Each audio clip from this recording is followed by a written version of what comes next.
Hi எல்லோரும் எப்படி இருக்கிறீங்க? எல்லோரும் ஹெல்த்தியாகவும் ஹாப்பியாகவும் இருப்பீங்கன்னு நம்புகிறேன்.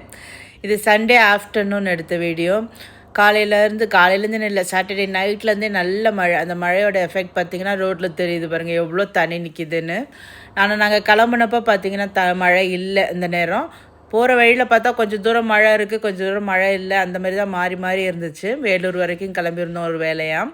அந்த மழை இல்லாத இடம்லாம் பார்த்திங்கன்னா செம்ம பனியாக இருந்துச்சு. எங்கே பார்த்தாலும் பனி தான். அந்த மலை மேலெல்லாம் ஃபுல்லாக பனி தாங்க இருந்துச்சு. குளிர், ஆனால் நல்ல குளிர். மத்தியானம் ஒரு 3:30 மணி அப்படின்னு சொன்னால் அவங்களுக்கு நம்புகிற மாதிரி இருக்கா பாருங்கள் எவ்வளோ பனி இருக்குதுன்னு.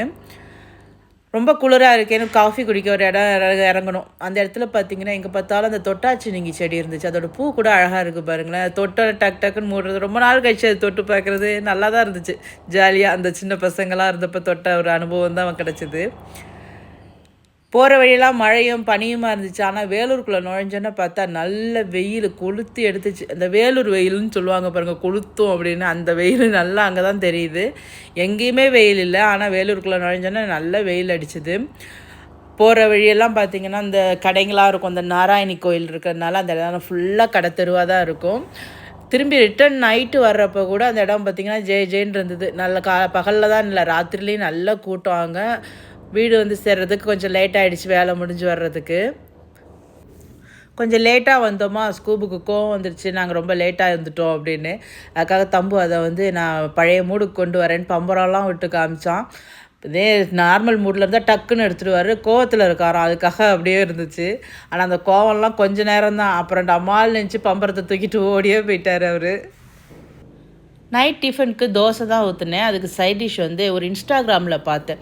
அவங்க வந்து ரைஸில் போட்டு பிசைஞ்சு சாப்பிட்ற மாதிரி தான் காமிச்சாங்க. ஆனால் அதை பார்த்தா எனக்கு டெம்ப்ட் ஆகிடுச்சு.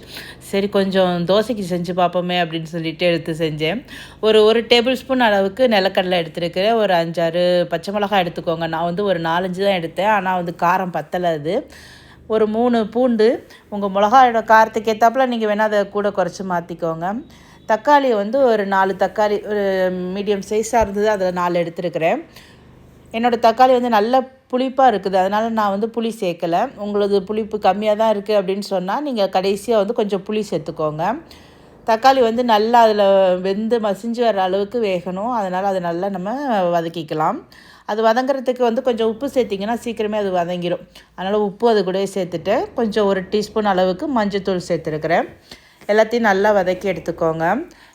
இது நான் கொஞ்சம் நல்லா வதங்கி வந்த பிறகு அவங்க வந்து எப்படின்னா புதினா சேர்த்துருந்தாங்க. ஆனால் என்கிட்ட புதினா இல்லை, நல்லா ஃப்ரெஷ்ஷாக கொத்தமல்லி தான் இருந்துச்சு. சரி கொத்தமல்லி சேர்த்து பார்ப்போம் அப்படின்னு சொல்லிவிட்டு இந்த அளவுக்கு நல்லா ஸ்மாஷ் ஆன பிறகு நான் 2 கைப்பிடி அளவுக்கு கொத்தமல்லி எடுத்துருக்கிறேன். அந்த இதை நல்லா வாஷ் பண்ணிவிட்டு கொத்தமல்லி இது கூட சேர்த்துக்கிட்டேன். கொத்தமல்லி சேர்த்த பிறகு ரொம்ப நேரம் வதக்கணும்னு அவசியம் இல்லை. சும்மா 2 பெரட்டிட்டு அடுப்பு ஆஃப் பண்ணிடுங்க. அதுக்கப்புறம் அதை ஆற வச்சுட்டு நம்ம அரைச்சி எடுத்துக்கலாம். இது அரைக்கிறப்ப பார்த்திங்கன்னா நான் ஒரு மிஸ்டேக் பண்ணிவிட்டு அதை அவங்க கூட ஷேர் பண்ணலான்னு தான். எப்போயுமே மிக்ஸி போடுறப்ப ரொம்ப கவனமாக இருங்க. நான் வந்து இதை அவசரம் டக்குன்னு நேரம் ஆயிடுச்சு அப்படின்ட்டு என்ன பண்ணிட்டேன், கொஞ்சம் ஆறணுன்னு அரைக்க ஆரம்பித்தேன். அரைச்சிக்கிட்டே இருக்கிறப்ப கரண்ட்டு போயிடுச்சு. கரண்ட்டு போனோன்னு என்ன பண்ணிட்டேன், ஐயோ அரைப்பட்டுச்சோ இல்லையோ தெரிலையேன்னு சொல்லிட்டு டார்ச் அடிச்சுக்கிட்டே மூடியை திறந்துட்டேன். மிக்ஸியை ஆஃப் பண்ணாமலே அப்படியே ஃபுல்லாக அடிச்சிருச்சு. கரண்ட்டு டக்குன்னு வந்துருச்சு அந்த நேரம் பார்த்து. அதனால் ஃபுல்லாக அடிச்சிருச்சு. நான் இப்போ ஓரளவு க்ளீன் பண்ணிவிட்டு செவத்துலலாம் அதுக்கப்புறம் தான் உங்களுக்கு காட்டலான்ட்டு எடுத்தேன். அதுக்கப்புறம் அதெல்லாம் ஃபுல்லாக தொடச்சி எடுத்து க்ளீன் பண்ணி அந்த இடத்தெல்லாம் தொடச்ச பிறகு தான் அரைச்சே எடுத்தேன். நல்ல வேளை கை வைக்கல, கை வச்சுருந்தா என்னத்துக்கு ஆகிறது. அந்த மாதிரி கவனமாக இருங்க. நான் எப்பயும் கவனமாக இருப்பேன், என்னமோ அன்றைக்கி டக்குன்னு நான் அதை மாதிரி பண்ணிட்டேன். இந்த அளவுக்கு அரைச்சி எடுத்த பிறகு இதில் கடுகு உளுத்தம்பருப்பு தாளித்து சேர்த்துக்கோங்க. இது வந்து பார்க்குறதுக்கு துவையல் பதத்தை விட கொஞ்சம் தளராக இருக்குது, அவ்வளோதானே தவிர நல்லா திக்காகவே வந்துச்சு. நைஸான இல்லை, குறப்பாக தான் அரைச்சிருந்தாங்க. நானும் அதனால் அதேமாதிரி அரைச்சிருந்தேன். தோசையோடு சேர்த்து சாப்பிடையில் டேஸ்ட்டு நல்லாவே இருந்துச்சு. நான் போட்ட மிளகா வந்து அளவு கொஞ்சம் கம்மி, ஆனால் தம்புக்கு கரெக்டாக இருந்துச்சு. அவனுக்கு அந்த அளவு தான் காரம் சாப்பிடுவான். அதனால் நீங்கள் உங்கள் காரத்துக்கு ஏற்றாப்புல மிளகா சேர்த்துக்கோங்க. இது தோசையில் சாதத்துக்கு கூட நல்லா தான் இருக்குன்னு நினைக்கிறேன். அவங்க ஆக்சுவலாக சாதத்தில் தான் போட்டு பிசைஞ்சு காமிச்சாங்க. ஆனால் என்கிட்ட மீதி இல்லை, தீந்துருச்சு. அப்பயே தீர்ந்து போச்சு. அதனால் இன்னொன்று தர அரைச்சி நம்ம சாதத்தில் போட்டு பார்க்கலாம் அப்படின்னு நினச்சிட்டேன். நெக்ஸ்ட் டைம் அரைக்கிறப்ப அவங்க செஞ்ச மாதிரி புதினாவை போட்டு அரைச்சி பார்க்குறேன். அரைச்சி பார்த்துட்டு அதுவும் எப்படி வருதுன்னு உங்கள் கூட ஷேர் பண்ணுறேன். இங்கே பார்த்திங்கன்னா மண்டே வந்து முனீஸ்வரன் கோயிலில் வந்து திருவிழான்னு பத்திரிக்கையெல்லாம் கொண்டு வந்து வச்சுருந்தாங்க. ஆனால் என்னால் போக முடியல. அதுக்கு அடுத்த நாள் செவ்வாய்க்கிழமை வந்து கோயிலுக்கு வந்து பூக்கரகம் இங்கே நாங்கள் இருக்கிற ஏரியாவிலேருந்து எடுத்துகிட்டு போகிறாங்க.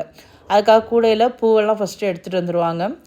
உங்களுக்கு பொன்னியம்மன் கோயில் திருவிழா காமிச்சிருக்கேன் பாருங்கள், அதே மாதிரி தான் இந்த இதுக்கும் செய்வாங்க. அந்த வீடியோ நீங்கள் பார்க்கலன்னா டிஸ்கிரிப்ஷனில் லிங்க் தரேன். 2 வருஷமாகவே நான் அதை எடுத்து போட்டிருக்கிறேன். அந்த திருவிழா எல்லாமே கோயிலில் வச்சு ஃபுல்லாக அலங்காரம் பண்ணி வெளியில் வரையில் இந்த மாதிரி தான் இருக்கும் பூக்கரகம். ரொம்ப நல்லாயிருக்கும் பார்க்குறதுக்கே. முதல்ல கோயிலை சுற்றி வருவாங்க, அதுக்கப்புறம் ஒவ்வொரு தெருவாக வருவாங்க. நம்ம தெருவுக்கு வரையில் வீட்டு வாசல்லே நிற்பாங்க. அப்போ வந்து பூஜைக்கு கொடுக்கணுன்னா நம்ம கொடுத்துக்கலாம்.